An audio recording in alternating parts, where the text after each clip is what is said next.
ইয়াত্তাবিউল জানাজাতা ওয়া ইয়াউদুল মারিজা। কোন সাহাবী অসুস্থ আমাদের নবী শুনলে তার বাড়িতে যাইতেন। কোন সাহাবী মারা গেছে শুনলে আমাদের নবী তার জানাজাতে কাফনে শরীক হইতেন। হাদিসের মধ্যে আছে ওনার নম্রতা বুঝাইতে যাইয়া আল্লাহ পাক সাহাবায়ে কেরাম জীবনী লিখছে। তো আমরা দেখছি উনি গাদার উপরে উঠি রাস্তাঘাটে চলাফেরা করে, কাজ কাম করে। কিসের উপরে কোন? সাহাবীরা কোন নবী, কি আশ্চর্য কথা! ঘোড়া নাই, খচ্চর নাই, উট নাই, গাদার উপরে কেন উঠলেন? সাহাবীরা আবদার করেই বলেন, ঘোড়া নাই, আপনি বড় মানুষ, আপনি আল্লাহ পাকের দোস্ত, আপনি আল্লাহ পাকের নবী, আপনার মতো পৃথিবীতে কেউ নাই, আপনি কি শুরু করলেন? কি ছেলেরা বাবার সাথে আবদার করে না? আবার আপনি এখানে বসে আছেন, চেয়ার নাই, কোনো ভালো একটা টেবিল নাই, আপনি এখানে বসে আছেন। তো বাবা কি বেটা ক্ষুদা লাগছিল, চা খাইলাম বসে রেখেছে, কি না বলেন না? বলে। তো আমাদের নবী ইসলাম বলে, আমার সাহাবীরা গোড়া হলো সবচাইতে দামি, ওটও দামি, খচ্চরও দামি, আর আমার মতো পৃথিবীতে দামি কেউ নাই। যদি সবসময় গোড়ার উপরে উঠি, সবসময় আমি ওটের উপরে উঠি, সবসময় খচ্চরের মধ্যে উঠি, গৌরব আসতে পারে, আমি গৌরবের ফতকান বন্ধ করে দিলাম। গাদার মতো নিকৃষ্ট কেউ নেই। আল্লাহ পাকের নবী বললেন, হাদিসে আছে নবীর কথা, কানা রাসূলুল্লাহ সাল্লাল্লাহু আলাইহি ওয়াসাল্লাম ইয়ারকাবু আলাল হিমার। আল্লাহ পাকের নবী গাদার উপরে উঠি রাস্তাঘাটে চলাফেরা করতেন, কাজ কাম করতেন, আর বলতেন, আমার সাহাবীরা আমি কেন গাদার উপরে উঠলাম? গৌরব যেন না আসে, আমি গৌরবের পথটা বন্ধ করে দিলাম। তো নবীর তো গৌরব নাই, আসবেও না। উম্মতকে শিক্ষা দিলেন। উম্মতকে কি দিলেন বলেন? শিক্ষা দিলেন। আচ্ছা, আবার দেখেন হাদিসে আছে, একবার আমাদের নবী ইসলাম রাস্তা দিয়ে হাঁটতেছে, হাজার হাজার সাহাবী পিছনে, জোতার আওয়াজও কানে আসতেছে। এখন বলেন আমরা সামনে থাকলে, পিছনে দল থাকলে একটা গৌরব ভাব লাগে না? আমি একটা বেড়া, আমি একটা কিছু, আমার মতো কে আছে, আমি নেতা, আমার পিছে বহুত মানুষ, এরকম লাগে না? হঠাৎ নবী ইসলাম বলছেন, তোমরা সামনে যাও, আমারে পিছে দাও। সাহাবীরা কো, নবী কি কথা? আপনার সামনে জোরে কথা বলা হারাম, আপনার সামনে হাততালি কথা বলা হারাম, আপনাকে নাম ধরে ডাক দেওয়া নিষেধ, আপনি কি বললেন? আমরা পিছে সামনে হাঁটতেন, আপনি পিছে হাঁটতেন। আল্লাহ পাকে নবী বলছেন, আমার সাহাবীরা কোনো অসুবিধা নাই, এখন তো আমি বললাম সব সময় আমি সামনে হাঁটি, তোমরা আমার পিছে হাঁটো, আর তোমাদের জোতার আওয়াজ আজকে আমার কান আসতেছে, গৌরব আসতে পারে, আমি একটা বেডা, আমি একটা কিছু, আমি পিছে হাঁটিয়া গৌরবের পথটা বন্ধ করে দিলাম। গৌরবের পথটা বন্ধ করে দিলাম। আমাদের প্রিয় নবী মুহাম্মদ মুস্তাফা সাল্লাল্লাহু আলাইহি ওয়াসাল্লাম, আপনি দেখেন রাস্তা দিয়ে উনি হাঁটতেছে। এখন ক্লাস 4-5 পড়ে যে ছেলে, বয়স তার কত? 12-13, কি ভাই? ক্লাস 4-5 পড়ে যে ছেলেদের যেটা ডিস্টার্ব করতেছে, এটা একবার গেল, একবার আসলো, আবার গেল, আবার আসলো, কারণটা কি? ক্লাস 4-5 পড়ে যে ছেলে, বয়স 12-13, এতটুক। নবী ইসলাম এদেরকে সালাম দিলেন, আসসালামু আলাইকুম ওয়া রাহমাতুল্লাহি ওয়া বারাকাতুহু। এখন অবাক হওয়ার কথা না, বলেন না? যাকে ফেরেশতারা শ্রদ্ধা করে, যাকে নবীরা শ্রদ্ধা করে, যারা সমস্ত পৃথিবী শ্রদ্ধা করে, যাকে আল্লাহ পাক, যার মর্তবা আল্লাহ পাকের পরের মর্তবা, যাকে উম্মতে সালাম দেওয়াটা আইন, এখন উনি দেখা যায় সালাম দিচ্ছে ছোট ছেলেবেলেকে। কারণ কি? মেশকাত শরীফের টিকার থেকে কারণ হলো, সবসময় আমি সালাম নেব, সালাম দেব না, এটা একটা গৌরব ভাব, গৌরব যেন আসতে না পারে, উনি পাকসাপ হয়ে গেলেন। একটা কথা হলো, এই বাচ্চাদেরকে শিক্ষা দিলেন, বাবারা মুরব্বীদেরকে কি দিবা? সালাম দিবা। হাদিসে আছে, কানা রাসূলুল্লাহি সাল্লাল্লাহু আলাইহি ওয়াসাল্লাম মাররা আলা গিলমানিন ফাসাল্লামা আলাইহিম। ছোট ছোট বাল বাচ্চাদের কাছে হাঁটি গেলেন, তাদেরকে আল্লাহ পাকের নবী সালাম দিলেন। কত নম্র, কত ভদ্র, কত সরল, কত সহজ। আর আমরা পারি না। আমি মোতাওয়াল্লি, আমি ক্যাশিয়ার, আমি সভাপতি, আমি সেক্রেটারি, আমার ফ্যাট বড়, আমার বাড়ি বিল্ডিং, আমি কোটিপতি, আমি বড় নেতা, আমি বড় তেনা, আমি হেডমাস্টার, আমি এই, আমি ওই, এই কথা বলেন না। মূল কথাটা, আমি আল্লাহ পাকের গোলাম, নবীর উম্মত, এটা বলে না।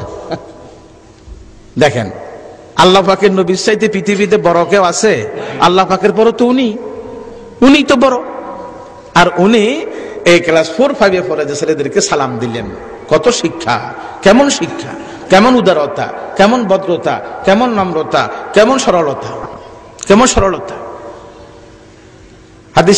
হাদিসে আছে আল্লাহ পাকের প্রিয় নবী মুহাম্মদ মুস্তাফা সাল্লাল্লাহু আলাইহি ওয়াসাল্লাম বলছেন, 60টা কাজ করলে গৌরব থাকে না। কথা আসে গেছে বলি দি, 60টা কাজ করলে অহংকার বলেন না থাকে না। আর অহংকার না থাকলে আপনি জান্নাতি। আপনি যখন নম্র হইলেন, ভদ্র হইলেন, সরল হইলেন, সহজ হইলেন, তা আপনি জান্নাতি। জান্নাত দিবে আল্লাহ পাক কাকে? নম্র, ভদ্র, সরল, সহজ এমন ব্যক্তিকে আল্লাহ পাক জান্নাত দিবেন। আর অহংকারকারী, বেয়াদব, জুবান খারাপ, কথা কথা গালাগালি, কথা কথা মারামারি, দেখ বেটা তোর লোকের নামাইতে আমার নুরুসাল্লাহ ফাইন থই থাকবো, তুই কেড়ে ওটা তিনটা বাড়ি কথা করে থাকে। কথা বুঝেন নাই? কেউ সালাম করলে জবাব দেয় না, করে থাকে। কথা বুঝেন নাই মনে হয়? এরা হলো দোজখীদের চিহ্ন। এগুলো হলো কার চিহ্ন বলেন? দোজখীদের চিহ্ন। 4টা কাজ করলে অহংকার থাকে না। কটা কাজ? কটা কাজ? একটা কাজ হলো যে কোনো মুসলমানকে আপনি দেখলেন, সালাম দিলেন, অহংকার থাকবে না। আল্লাহ পাকের নবী ইরশাদ করেন, ক্বালা রাসূলুল্লাহ সাল্লাল্লাহু আলাইহি ওয়াসাল্লাম, আল বাদি বিসালামে বারিউম মিনাল কিবির। সর্বপ্রথম সালাম দিলেন যিনি আত্মগৌরব থেকে পাক হয়ে গেলেন তিনি। সর্বপ্রথম সালাম দিলেন যিনি আত্মগৌরব থেকে পাক হয়ে গেলেন তিনি। হাদিসে আছে 100 বার দেখা হয়েছে একজন ব্যক্তির সাথে। একবার হাঁটে, আরেকবার ঘাটে, আরেকবার বাড়িতে, আরেকবার মসজিদে, আরেকবার রাস্তা, আরেকবার পুকুরের পাড়ে, নতুন নতুন দেখা। যতবার দেখা হয় অতবার তুমি সালাম দিবে, আসসালামু আলাইকুম ওয়া রাহমাতুল্লাহি ওয়া বারাকাতুহু। হয়তো আমাদের জমানা হয়তো না বাস্তব, যদি এমন কাম আমি করি বা ইনি করে, কেউ করে, কিরে ভাই মাথা খারাপ কবে হইলো, দেখা হইলে আল্লাহ কইব কিনা, কইব কিনা? তো সে কোক না, উনি তো মাথা খারাপ কনা, রসুল তো মাথা খারাপ কনা। উনি বলে আমার বান্দা খুব চালাক, আমার বান্দি খুব চালাক। নবী বলেন আমার উম্মত তো খুবই চালাক। কাছে সালাম দিতেছে আল্লাহ পাককে পাওয়ার জন্য, জান্নাত পাওয়ার জন্য, সওয়াব পাওয়ার জন্য।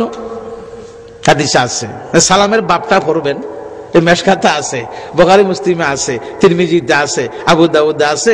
সবগুলা কোরআন শরীফের তাফসীর। সবগুলা কার তাফসীর বলেন না? কোরআন শরীফের তাফসীর। কোরআনের তাফসীর হাদিস শরীফ, হাদিস শরীফের তাফসীর ফিকহ শরীফ।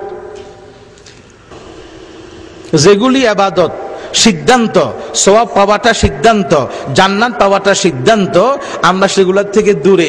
আর যেগুলো কোনো সওয়াব নাই, যেগুলো কোনো সওয়াব নাই, আমরা সেগুলা নিয়ে কারাকারি, মারামারি, পারাফারি। কথা বুঝেন না? বাপ মারা গেল ছেলে গোসল দেয় না, মা মারা গেল মেয়ে গোসল দেয় না। ওই 200 টাকা দিয়ে আব্দুল্লাহর বাপেরে বারাঠিয়ে আনলো। আল্লাহ পাকের নবী ইরশাদ করেন, ক্বালা রাসূলুল্লাহ সাল্লাল্লাহু আলাইহি ওয়াসাল্লাম, মান গাসালা মাইয়াতান মুসলিমান গাফারাল্লাহু লাহু। যে ব্যক্তি ইমানদারকে গোসল দিল, ওই ব্যক্তি জীবনের গুনাহ খাতা মাফ। আসেন, যিনি কাফন পরাইলো, যিনি কাফন পরাইলো, কাফনটা হলো মুর্দারের পোশাক। কাফনটা হলো মুর্দারের পোশাক। যে ব্যক্তি মুর্দারকে কাফন পরাইলো, মেয়ে লোকের 5 কাফন, পুরুষ লোকের 3 কাফন, আমি নবী বলে দিলাম আল্লাহ পাক তাকে জান্নাতে রেশমি কাপড় পরাবে। জানিও না, অত গ্রামে 1জন কি 2জন জানে, এবং তাকে আমরা টাকা দিয়ে আনতে হয়। ওই যে আমরা ইবাদত মনে করি না, যেগুলি ইবাদত সেগুলা বাদ দিলাম, আর যেগুলো ইবাদত ন সেগুলা নিয়ে কারাকারি, মারামারি, ফারাফারি। কারাকারি, মারামারি বলেন না, কোফাল খারাপ যে, কোফাল খারাপ যে, কোফাল খারাপ যে। কত ব্যক্তি আছি আমরা করব না। ওই আব্দুল্লাহর বাপ তো, সবটা কার দিয়ে দিলাম বলেন না? আব্দুল্লাহর বাপের দিয়ে দিলাম। কোনো কারাকারিও নাই, ফারাফারিও নাই, মারামারিও নাই। আর যেগুলো ইবাদত ন সেগুলো হলো কারাকারি, ফারাফারি, মারামারি। আল্লাহ পাকের নবী ইরশাদ করেন, ক্বালা রাসূলুল্লাহ সাল্লাল্লাহু আলাইহি ওয়াসাল্লাম, মান কাফানা মাইয়াতান মুসলিমান কাসাহুল্লাহু মিন সুন্দুসিন ওয়া ইস্তাবরাকিম মিনাল জান্নাহ। যিনি মুসলমান মুর্দারকে গোসল দিলেন বা কাফন পরালেন, আমি নবী বললাম আল্লাহ পাক তাকে জান্নাতের রেশমি কাপড় পরিধান করাবে। এবং হাদিসে আছে গোসল দিতে গেলে মানুষের কাপড় খুলতে হয়, হাঁটু হইতে নাভি পর্যন্ত কাপড় রাখি, সব কাপড় খুলতে হয়। হাতে একটা কাপড় নিলাম, কানের মধ্যে মেডা দিলাম, নাকের মধ্যে মেডা দিলাম, আমি ডান দিকে 3 বার বাম দিকে 3 বার তাকে পানি দিয়ে দিলাম। খুব খেয়াল করেন। আর ফরজ গোসল জানা গেলে আমরা কোনো শুরুতে তার নাকের ভিতরে আমরা কাপড় দিয়ে পানি দিয়ে আমরা ঢুকাইলাম, তার গালের ভিতরে আমরা কোনো শুরুতে আমরা দাঁত বা আমরা যে কোনো শুরুতে আমরা ভিজাতে না ভিজা হাত দিয়ে আমরা ইয়া করলাম, ফরজ গোসল জানা গেলে। আর আগে তো আমরা স্বাভাবিক আমরা উজু করাই দেব। কি করে দেব? উজু করাই দেব। হাদিসে আছে গোসল দিতে গেলে হয়তো মুর্দারের রানে কোনো আইব দেখা যায়, পেটে কোনো আইব দেখা যায়, এই কথাটা সে দেখছে, কেউ দেখে নাই। যদি গোসল দাতা এই কথাটা গোপন করে, আল্লাহ পাক ওই ব্যক্তির গুনাহ 40 বার গোপন করবে। আল্লাহ পাকের নবী ইরশাদ করেন, গফারাল্লাহু লাহু 40 মাররা, আল্লাহ পাক তার 40 বার তার গুনাহগুলা ময়দানে হাসরে গোপন করে দিবে। আসেন জানাজান কবর খনন করা। যে ব্যক্তি কবর খনন করলো, আমরা কি মনে করি? বদিল্লা বা দিনফল্লা গৌর বা সর মনে করি। এই আব্দুল্লাহর বাপ, এই আমাদের গ্রামে মানুষটা মারা গেছে, কবরটা খনন করে দিস, 200 টাকা পাবি।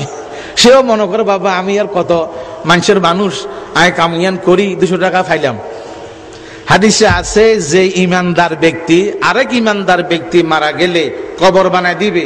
কবরটা হলো ইমানদারের ঘর। কবরটা কার ঘর বলেন না? ইমানদারের ঘর। এই যে ইমানদার ব্যক্তি কবরে থাকলো, তারে কোনো এই হাইওয়ান জানোয়ারে খাইলো না, তাকে আমরা মাটির ভিতরে হেফাজত করলাম। যে ব্যক্তি কবর বানাইলো, আল্লাহ পাক তার জন্য জান্নাতে স্বর্ণ চাঁদি দিয়ে ঘর বানাবে। আল্লাহ পাকের নবী ইরশাদ করেন, ক্বালা রাসূলুল্লাহ সাল্লাল্লাহু আলাইহি ওয়াসাল্লাম, মান বানা কবরান লিল মাইয়িতিল মুসলিম বানাল্লাহু লাহু বাইতান ফিল জান্নাহ। যে ব্যক্তি মুসলমানের জন্য কবর বানাবে, আল্লাহ পাক তার জন্য জান্নাতে স্বর্ণ চাঁদি দিয়া ঘর বানাবে। হাদিসে আছে। সাহাবায়ে কেরাম আমাদের নবীর জন্য কবর বানাইছে। হ্যাঁ, হয়তো সবাই জানে না, সবাই সব কাজ কোনো বলেন না, কথা কোন জানে না। তো আমি জানি না ঠিক, কিন্তু যিনি জানে আমি ওরে শ্রদ্ধা করব, ভক্তি করবো। ভাই খুব ভালো কামা আছেন, মাশাআল্লাহ, আমি তো পারি না, আপনি বহুত বড় কামা আছেন, আলহামদুলিল্লাহ আলহামদুলিল্লাহ। এবং হাদিসে আছে, যিনি মুসলমান মারা গেলে জানাজার নামাজটা পড়লেন, খুব খেয়াল করেন, রিক্সাওয়ালা হোক আর কুলি হোক আর মজদুর হোক আর সে মুসি হোক, ইমানদার, সে কি বলেন না?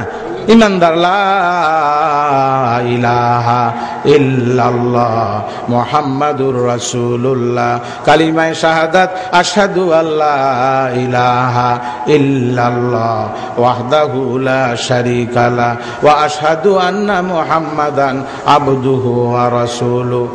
যারা ঈমান হোক, ইমানদার ইমানদার ইমানদার মারা গেলে যিনি জানাজার নামাজটা পড়লেন বা পড়াই দিলেন, আল্লাহ পাক তাকে উহুদ পাহাড় পরিমাণ সওয়াব দিবেন। তা আমরা নেতা মরলে যাই, কোটিপতি মরলে যাই, রিকশাওয়ালা কুলি মজদুর মারা গেলে বলেন না ও ইমানদার, এও তো ইমানদার, বরাবর বরাবর। আল্লাহ পাকের নবী ইরশাদ করেন, ক্বালা রাসূলুল্লাহ সাল্লাল্লাহু আলাইহি ওয়াসাল্লাম, মান তাবা জানাজাতা মুসলিমিন ফালাহু কিরাত ওয়াল কিরাতু মিসলু উহুদিন। যে ব্যক্তি ইমানদার মারা গেলে জানাজার নামাজটা পড়লো, আল্লাহ পাক তাকে উহুদ পাহাড় পরিমাণ সওয়াব দেয়।